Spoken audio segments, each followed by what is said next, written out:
बांगलादेशातील अराजकतेचा कांदा निर्यातीला फटका बसताना दिसून येतोय। कांद्याचे शेकडो ट्रक भारत बांगलादेशच्या सीमेवर अडकलेले आहे। बांगलादेश हा भारतातील कांद्याचा मोठा आयातदार आहे। बांगलादेशमध्ये मोठ्या प्रमाणामध्ये भारताकडून कांदा खरेदी केला जातो आणि त्या पार्श्वभूमीवर मोठ्या संख्येने निघालेले जे ट्रक होते कांद्याचे ते मात्र सीमेवरच अडकलेले आहे, कारण बांगलादेशमध्ये सध्या अराजकता माजलेली आहे। या ठिकाणी आंदोलन सुरू आहे, हिंसक घटना घडताना दिसून येत आहेत आणि त्याचबरोबर सत्ता पालट सुद्धा झाला आहे आणि अशामध्ये कांद्याचे शेकडो ट्रक भारत बांगलादेशच्या सीमेवर अडकलेत। नाशिकहून बांगलादेशला जाणारे 80 ट्रक अडकून पडलेले आहेत। सीमेवरच हे कांद्याचे ट्रक अडकल्याची माहिती समोर येते आणि कांद्याचे हे ट्रक सीमेवर थांबवल्याने व्यापाऱ्यांचं मात्र करोडोंचं नुकसान होणार आहे। अडकलेला कांदा जवळच्या सीमेवर विक्री केली जाण्याची शक्यता आहे, मात्र जर त्याला उशीर झाला तर हा कांदा खराब होण्याची शक्यता वर्तवली जाते। दरम्यान नाशिकहून रोज 70 पेक्षा जास्त कांद्याचे ट्रक हे बांगलादेशला रवाना होत असतात, मात्र मागील काही दिवसांपासून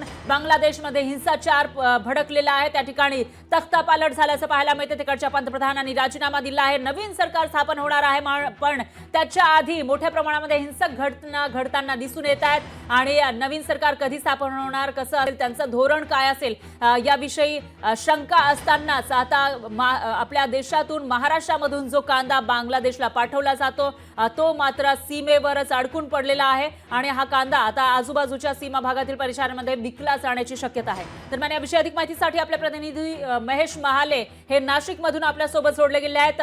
महेश, काय सांगाल? एकीकडे बांगलादेशमध्ये अराजकता आहे, मात्र त्याचा फटका नाशिकमधील कांदा उत्पादक असतील किंवा देशभरातील जे कांदा उत्पादक आहेत त्यांना बसताना दिसतोय। तर बांगलादेशमध्ये सुरू असलेल्या अराजकतेचा फटका हा कांदा उत्पादकांना आणि व्यापाऱ्यांना बसलेला आहे।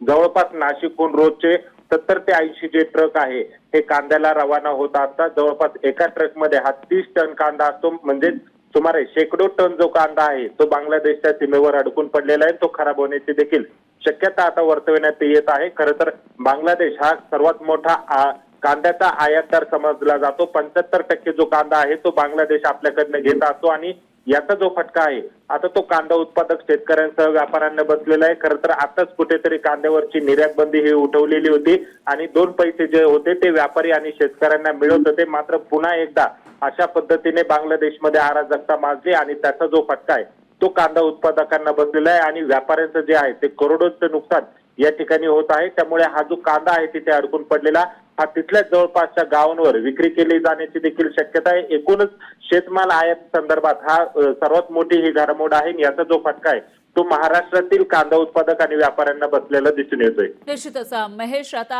हा जो अडकलेला शेकडो टन कांदा आहे तो पुढे जाणार की तिथेच विकला जाणार याविषयी आता प्रश्न निर्माण होत आहेत।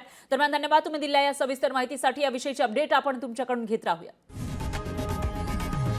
लोकशाही मराठी ऐका, पहा, जागरूक रहा।